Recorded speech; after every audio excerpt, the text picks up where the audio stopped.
ಯಾವಾಗ ಯಾರನ್ನ ಹೇಗೆ ಎಷ್ಟೊತ್ತಿಗೆ ಭೇಟಿ ಮಾಡ್ತಾರೆ ಅನ್ನೋದನ್ನು ಹೇಳೋಕ್ಕಾಗಲ್ಲ. ಹೈಕಮಾಂಡ್ಗೆ ಸತೀಶ್ ಜಾರಕಿಹೊಳಿ ಹೋದರು, ಹೈಕಮಾಂಡ್ ಬಳಿ ಹೋದರು, ಭೇಟಿಯಾದರು. ಆನಂತರ ಪರಮೇಶ್ವರ್ ಮತ್ತು ಸತೀಶ್ ಜಾರಕಿಹೊಳಿ ಭೇಟಿಯಾದರು. ಆನಂತರ ಡಿ ಕೆ ಶಿವಕುಮಾರ್ ಮಲ್ಲಿಕಾರ್ಜುನ ಖರ್ಗೆ ಅವರನ್ನು ಭೇಟಿಯಾದರು. ಇದೀಗ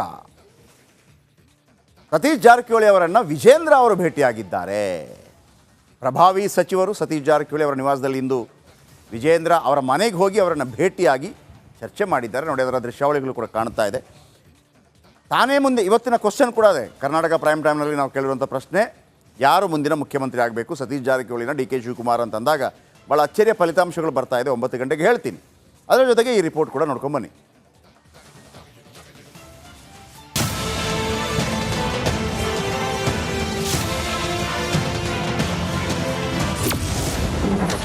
ಕಾಂಗ್ರೆಸ್ನಲ್ಲಿ ರಹಸ್ಯ ಮೀಟಿಂಗ್, ಬಿಜೆಪಿ ಜೊತೆ ಟಾಕಿಂಗ್. ಮುಂದಿನ ಸರ್ಕಾರಕ್ಕೆ ಸತೀಶ್ ಜಾರಕಿಹೊಳಿ ಆಗ್ತಾರಾ ಕಿಂಗ್? ಸತೀಶ್ ಜಾರಕಿಹೊಳಿ ಕಾಂಗ್ರೆಸ್ನಲ್ಲಿ ಈಗ ಹೆಚ್ಚು ಅಲ್ಚಲ್ ಎಬ್ಬಿಸ್ತಾ ಇರುವ ಹೆಸರು ಇದು. ಬೆಳಗಾವಿಯಲ್ಲೂ ಸತೀಶ್ ಜಾರಕಿಹೊಳಿ, ದಲಿತರ ರಹಸ್ಯ ಸಭೆಯಲ್ಲೂ ಸತೀಶ್ ಜಾರಕಿಹೊಳಿ, ದೆಹಲಿಯಲ್ಲೂ ಸತೀಶ್ ಜಾರಕಿಹೊಳಿ. ಹೌದು, ಮೊನ್ನೆವರೆಗೂ ತಾವಾಯ್ತು ತಮ್ಮ ಕೆಲಸವಾಯ್ತು ಅಂತಿದ್ದ ಸತೀಶ್ ಜಾರಕಿಹೊಳಿ ಸಡನ್ ಆಗಿ ಮುನ್ನೆಲೆಗೆ ಬರ್ತಿದ್ದಾರೆ. ಸಖತ್ ಆಕ್ಟಿವ್ ಆಗಿ ಓಡಾಡ್ತಿದ್ದಾರೆ. ಇದರ ಬೆನ್ನಲ್ಲೇ ಬೆಂಗಳೂರಿನ ಶಿವಾನಂದ ಸರ್ಕಲ್ ಬಳಿ ಇರುವ ಜಾರಕಿಹೊಳಿ ನಿವಾಸಕ್ಕೆ ಬಿಜೆಪಿ ರಾಜ್ಯಾಧ್ಯಕ್ಷ ಬಿವೈ ವಿಜಯೇಂದ್ರ ಭೇಟಿ ಕೊಟ್ಟಿದ್ದು ಸಾಕಷ್ಟು ಕುತೂಹಲಕ್ಕೆ ಕಾರಣವಾಯಿತು. 5 ನಿಮಿಷಗಳ ಕಾಲ ಉಭಯ ನಾಯಕರು ಪ್ರತ್ಯೇಕ ಸಭೆ ನಡೆಸಿದ್ರು. ಇದಾದ ಮೇಲೆ ಸಿದ್ದರಾಮಯ್ಯ ರಾಜೀನಾಮೆ ಕೊಡೋದೇ ಒಳ್ಳೆಯದು, ಯಾವುದೇ ಕ್ಷಣದಲ್ಲೂ ಸರ್ಕಾರ ಬೀಳಬಹುದು ಅಂತ ಬಿವೈ ವಿಜಯೇಂದ್ರ ಹೇಳಿದ್ರು. ಲೋಕಾಯುಕ್ತ ತನಿಖೆ ಆಗಬೇಕು ಅಂತ ಹೈಕೋರ್ಟ್ ಆದೇಶ ಮಾಡಿದೆ. ಇದ್ರ ಮಧ್ಯೆನೂ ಕೂಡ ಮುಖ್ಯಮಂತ್ರಿಗಳು ಬಂಡತನ ಮಾಡ್ತಾ ಇರ್ತಕ್ಕಂಥದ್ದು ಅವರಿಗೆ ಶೋಭೆ ತರ್ತಕ್ಕಂಥದ್ದಲ್ಲ. ಹಾಗಾಗಿ ತತ್ಕ್ಷಣ ರಾಜೀನಾಮೆ ಕೊಡಬೇಕು ಅನ್ನೋ ನಮ್ಮ ಒತ್ತಾಯ. ಡಿ ಕೆ ಶಿವಕುಮಾರ್ ಅವರು ಪಾಪ ನೆನ್ನೆ ಅದು ಪ್ಲಾನ್ ತಗೊಂಡು ಖರ್ಗೆ ಮನೆಗೆ ಹೋಗಿದ್ರು. ಅದೇನು ಪ್ಲಾನ್ ಅಂತ ನನಗೂ ಗೊತ್ತಾಗ್ಲಿಲ್ಲ, ಬರೀ ಬಿಲ್ಡಿಂಗ್ ಫೋಟೋ ಅಷ್ಟೇ ಕಾಣ್ತಾ ಇತ್ತು. ಆದರೆ ಒಳಗೆ ಎಲ್ಲವೂ ಕೂಡ ನಡೀತಾ ಇದೆ, ಅಷ್ಟಂತೂ ಸ್ಪಷ್ಟ. ಹಾಗಾಗಿ ನಾನು ಹೇಳಿರ್ತಕ್ಕಂಥದ್ದು, ಮುಖ್ಯಮಂತ್ರಿಗಳು ರಾಜೀನಾಮೆ ಕೊಡ್ತಕ್ಕಂಥ ಕಾಲ ಸನ್ನಿಹಿತ ಆಗಿದೆ. ಯಾವ ಸಂದರ್ಭದಲ್ಲಿ ಬೇಕಾದ್ರೂ ರಾಜೀನಾಮೆ ಕೊಟ್ಟೇ ಕೊಡ್ತಾರೆ, ನನಗಂತೂ ಸಂಪೂರ್ಣ ವಿಶ್ವಾಸ ಇದೆ. ಸರ್ ಅವ್ರು ಹೇಳ್ತವ್ರೆ, ಅವ್ರು ಯಾರು ಹೇಳಕ್ಕೆ ಯಾರು ಅವರು? Who is Vijendra? ಅವರು ಬಿಜೆಪಿ ಅಧ್ಯಕ್ಷರಾಗಿದ್ದಾರೆ. ನಮ್ಮ ಕಾಂಗ್ರೆಸ್ ಪಕ್ಷ ಇದು. ಕಾಂಗ್ರೆಸ್ ಪಕ್ಷದಲ್ಲಿ ನಮ್ಮ ನಾಯಕಿಯಾದಂಥ ಸೋನಿಯಾ ಗಾಂಧಿ ಅವರು, ರಾಹುಲ್ ಗಾಂಧಿ ಅವರು, ನಮ್ಮ ACC ಅಧ್ಯಕ್ಷ ಆದಂಥ ಮಲ್ಲಿಕಾರ್ಜುನ ಖರ್ಗೆ ಅವರು ಹೇಳಬೇಕು.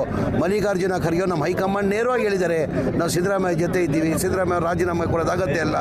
ವೇಣುಗೋಪಾಲ್, ಸುರ್ಜೇವಾಲಾ ಅವರು ಬಂದು ಬೆಂಗಳೂರಲ್ಲಿ ಬಂದು ಪ್ರೆಸ್ ಮೀಟ್ ಮಾಡಿ ಹೋಗಿದ್ದಾರೆ. ಇನ್ನು ಸಿಎಂ ಆಸೆ ಆಕಾಂಕ್ಷಿಗಳ ಬಗ್ಗೆ ಸ್ವತಃ ಸಚಿವ ಸತೀಶ್ ಜಾರಕಿಹೊಳಿ ಮಾತನಾಡಿದ್ರು. ರಾಜ್ಯದಲ್ಲಿರುವ 224 ಶಾಸಕರಿಗೂ ಸಿಎಂ ಆಗುವ ಆಸೆ ಇದ್ದೇ ಇರುತ್ತೆ ಅಂತ ಜಾರಿಕೊಂಡ್ರು. 224 ಜನ ಎಲ್ಲರೂ ಆಗ್ಬೇಕಂತ ಎಲ್ಲರಿಗೂ ಆಸೆ ಇರ್ತೈತಿ. 224 ನಾನು ಬಂದೆ. 224 ಎಲ್ಲರೂ ಒಂದು ಜೀವನದಾಗ ಆಗ್ಬೇಕಂತ ಎಲ್ಲರೂ ಒಂದು ಸ್ಟೆಪ್ ಹತ್ತಿರಂದ್ರೆ ನೆಕ್ಸ್ಟ್ ಮಂತ್ರಿ ಆದ್ಮೇಲೆ ಸೀನಿಯಾರಿಟಿ ಆದ್ಮೇಲೆ ಡಿ.ಸಿ.ಎಂ ಆದ್ಮೇಲೆ ಸಿ.ಎಂ ಮುಗಿದ್ಮೇಲೆ ಕೇಂದ್ರ ಸಚಿವರು 6ನೇ ಸ್ಟೆಪ್. ಅದು ಹಿಂಗೆಲ್ಲ ಅವರ ಆಸೆ ಇಟ್ಕೊಂಡು ಕೂತಿರ್ತಾರೆ. ಪ್ರಭಾವಿ ಸಚಿವರ ನಿವಾಸಕ್ಕೆ ಡಿಕೆ ಸುರೇಶ್ ದೌಡು.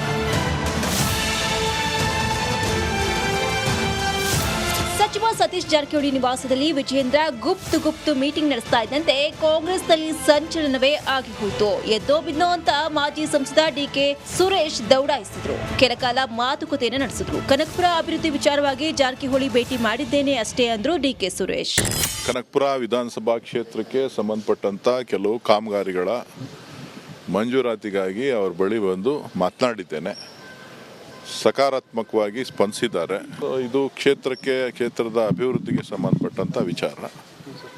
ಅದ್ರ ಜೊತೆಗೆ ರಾಮನಗರ ಕ್ಷೇತ್ರದ ಅಭಿವೃದ್ಧಿಗೂ ಕೂಡ ಒಂದಷ್ಟು ಹಣವನ್ನು ಕೊಡಬೇಕು ಅಂತ ಕೇಳಿದ್ದೇನೆ. ರಾಜಕೀಯ ಏನಿಲ್ಲ ರೀ, ಅವರು ನಮ್ಮ ಪಕ್ಷದ ನಾಯಕರು. ದೇಶದ ವಿದ್ಯಮಾನಗಳ ಬಗ್ಗೆನೂ ಕೂಡ ಕೆಲವು ವಿಚಾರವನ್ನ ಮಾತಾಡಿದ್ದೇವೆ. ಮಾಧ್ಯಮಗಳು ಹೇಳೋ ರೀತಿಯಲ್ಲಿ ಯಾವುದೇ ವಿಚಾರಗಳು ಕೂಡ ಇಲ್ಲ. ಅತ್ತೆ ಬೆಳಗಾವಿಯಲ್ಲಿ ಮಾತನಾಡಿರುವ ಸತೀಶ್ ಜಾರಕಿಹೊಳಿ ಪುತ್ರಿ ಪ್ರಿಯಾಂಕಾ ಜಾರಕಿಹೊಳಿ ತಂದೆ ಪರ ಬ್ಯಾಟ್ ಮಾಡಿದ್ರು. ನಮ್ಮ ತಂದೆ ಮುಂದಿನ ದಿನಗಳಲ್ಲಿ ಸಿಎಂ ಆಗಬಹುದು ಅಂದ್ರು. ಸಿಎಂ ಇದೆ ಆಸೆ ಇದೆ ಎಲ್ರಿಗೂ. ಸೊ ಮುಂದಿನ ದಿನಮಾನಗಳಲ್ಲಿ ಹೇಳ್ಬೋದು.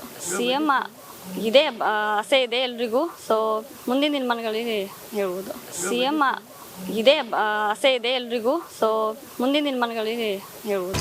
ಈಗ ಸಾಹುಕಾರ ಲೆಕ್ಕಾಚಾರಗಳೇನು, ಅವರ ಮುಂದಿರುವ ಆಪ್ಷನ್ಗಳೇನು ಅನ್ನೋದರ ಮೇಲೆ ಇಡೀ ಪಾರ್ಟಿ ಕಣ್ಣು ನೆಟ್ಟಿದೆ. Bureau report, republic Kannada. Very interesting meeting ಇದು.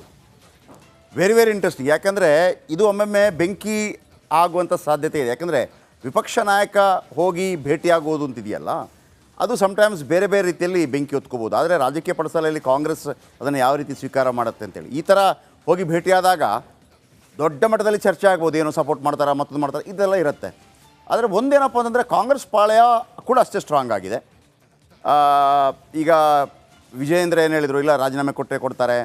ಈ ಒಂದು ಕಾರಣಕ್ಕಾಗಿ ಬೆಂಕಿ ಹತ್ಕೊಳ್ತಾ ಅನ್ನುವಂಥ ಆಸೆಯಲ್ಲಿ ಕೂಡ BJP ಇದೆ. ಯಾಕಂದರೆ ಎಲ್ಲೂ ಕೂಡ ಸಿದ್ದರಾಮಯ್ಯನವರು ರಾಜೀನಾಮೆ ಕೊಡುವಂಥದ್ದು ಕಾಣ್ತಾ ಇಲ್ಲ. ರಾಜೀನಾಮೆ ಕೊಡುವಂಥ ಪರಿಸ್ಥಿತಿ ಯಾವಾಗ ಬರುತ್ತೆ ಅಂತಂದರೆ ED ಒಂದು ವೇಳೆ ಅವರನ್ನು ಅರೆಸ್ಟ್ ಮಾಡಿದರೆ ರಾಜೀನಾಮೆ ಕೊಡುವಂಥ, ಈಗ ಮೊನ್ನೆಯಿಂದ ಹೇಳ್ತಾ ಇದ್ದೀನಿ ನಾನು, ಒಂದು ವೇಳೆ ED ಅರೆಸ್ಟ್ ಮಾಡ್ತಂದು ಇಟ್ಕೊಳ್ಳಿ, ರಾಜೀನಾಮೆನೇ ಸರ್, ಎರಡು ಮಾತಿಲ್ಲ. ಆದರೆ ಆ ರಾಜೀನಾಮೆ ಕೊಡುವಾಗ ಈ ಹಿಂದೆ ಹೇಳಿದಾಗೆ ಈ ಅಹಿಂದ ಸಮುದಾಯ ಸುಮ್ಮನಿರುತ್ತಾ ಅಂತ ಒಂದು ಪಾಯಿಂಟ್. ಯಾಕಂದರೆ ಕರ್ನಾಟಕ ರಾಜಕೀಯದಲ್ಲಿ ನಿಮ್ಗೆ ಗೊತ್ತಿರಲಿ, ಕರ್ನಾಟಕ ರಾಜಕೀಯದಲ್ಲಿ ಈ ಹಿಂದೆ ಇಂಥ ಒಂದು ಘಟನಾವಳಿಗಳು ದೇವೇಗೌಡರ ಕಾಲಾವಧಿಯಲ್ಲಿ ರಾಮಕೃಷ್ಣ ಹೆಗಡೆಗೆ ಚಪ್ಪಲಿ ಎಸೆತ ಇದೆಲ್ಲ ಆಗಿದೆ.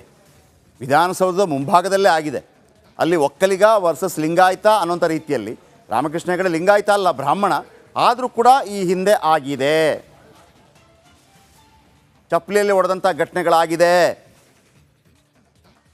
ಹಿಸ್ಟ್ರಿ ಇದೆ ಕರ್ನಾಟಕಕ್ಕೆ, ದೊಡ್ಡದಲ್ಲ, 90s ಆಗಿದ್ದದ್ದು.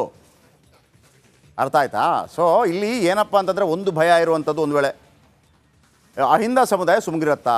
ಆಮೇಲೆ ರಾಹುಲ್ ಗಾಂಧಿ, ನಾನು ಬೆಳಿಗ್ಗೆ ಕೂಡ ಹೇಳಿದೆ, ಈ ಜಾತಿ ಗಣತಿ ಇದೆಯಲ್ಲ, ಬಹುಶಃ ಜಾತಿ ಗಣತಿ ಸೈಡ್ಗೆ ಹೋಗುತ್ತೆ. 2006ರಲ್ಲಿ ಸಿದ್ದರಾಮಯ್ಯನವರನ್ನು ಜನತಾದಳದಿಂದ ಉಚ್ಚಾಟನೆ ಮಾಡಿದಾಗ ಅವರಿಗೆ ಬೇರೆ ಎಲ್ಲಿಗೆ ಹೋಗಬೇಕು ಅಂತ ಗೊತ್ತಾಗಲಿಲ್ಲ. ಕಾಂಗ್ರೆಸ್ ಕೂಡ ಓಪನ್ ಆಗಿರಲಿಲ್ಲ. ಆಗ ಅವರು ABPJD ಅಂತೇಳಿ ಬೊಮ್ಮಾಯಿಯವರ ಪಾರ್ಟಿ ಇರುತ್ತೆ. ಬೊಮ್ಮಾಯಿಯವರ ಪಾರ್ಟಿಯಲ್ಲಿ ತಕ್ಕಡಿ ಚಿಹ್ನೆ, ನಾನು ಬೆಳಗ್ಗೆ ಬಾಣ ಚಿಹ್ನೆ ಅಲ್ಲ, ತಕ್ಕಡಿ ಚಿಹ್ನೆಯಲ್ಲಿ ಸ್ಪರ್ಧೆ ಮಾಡ್ತಾರೆ. ಲೋಕಲ್ ಎಲೆಕ್ಷನ್ಗೆ ಸ್ಪರ್ಧೆ ಮಾಡ್ತಾರೆ, ಏನು ವರ್ಕೌಟ್ ಆಗೋದಿಲ್ಲ. ಆಮೇಲೆ ಅವರು ಒಂದು ಪ್ರವಾಸ ಮಾಡ್ತಾರೆ, ಅಹಿಂದ ಅಂಥೇಳಿ, ಅಲ್ಪಸಂಖ್ಯಾತ ಹಿಂದುಳಿದ ದಲಿತ. ಆ ಅಹಿಂದ ಭಾಳ ದೊಡ್ಡ ಮಟ್ಟದಲ್ಲಿ ಸದ್ದು ಮಾಡಿದ್ದೆ ಆವಾಗ. ಸೊ ಅದರಲ್ಲೂ ಕುರುಬ ಸಮುದಾಯ ಸುಮ್ಮನಿರುವಂಥ ಸಾಧ್ಯತೆ ಕಂಡು ಬರ್ತಾ ಇಲ್ಲ ನನಗೆ. ಯಾಕೆಂದರೆ ಹೇಮಂತ್ ಸೊರೇನ್ ಅರೆಸ್ಟ್ ಆದರು, ಅಥವಾ ಡೆಲ್ಲಿಯಲ್ಲಿ ಕೇಜ್ರಿವಾಲ್ ಅರೆಸ್ಟ್ ಆದರು ಅನ್ನುವಂಥ ರೀತಿಯಲ್ಲಿ ಅಷ್ಟು ಸುಲಭವಾಗಿ ಸಿದ್ದರಾಮಯ್ಯನವರನ್ನು ಅರೆಸ್ಟ್ ಮಾಡೋದು ರಾಜಕೀಯವಾಗಿ ಅಷ್ಟು ಸುಲಭವಲ್ಲ. ಕಾನೂನಾತ್ಮಕವಾಗಿರ್ಬೋದು ಸರ್, ನಾನು ಅದನ್ನು ಹೇಳ್ತಾ ಇಲ್ಲ, ಇಡಿಗೆಲ್ಲ ರೈಟ್ಸ್ ಇರ್ಬೋದೇನೋ. ಯಾವಾಗ ಪ್ರಾಬ್ಲಮ್ ಬರುತ್ತೆ ಕೋರ್ಟಲ್ಲಾದರೂ ಕೂಡ, ಈಗ 14 ಸೈಟ್ ಇದೆಯಲ್ಲ, 14 ಸೈಟನ್ನು ನನ್ನ ಹೆಂಡತಿಗೆ ಕೊಡಿ, ಅಥವಾ ಅಲ್ಲಿ ವಸತಿ ಜಮೀನನ್ನು ಕೃಷಿ ಮಾಡಿ, ಕೃಷಿ ಜಮೀನನ್ನು ಮತ್ತೆ ವಸತಿ ಜಮೀನನ್ನು ಕೃಷಿ ಭೂಮಿ ಮಾಡಿ ನನ್ನ ಬಾಮೈದನಿಗೆ ಕೊಡಿ ಅಂತ ಇವರೇನಾದರೂ ಪತ್ರ ಬರೆದಿದ್ದರೆ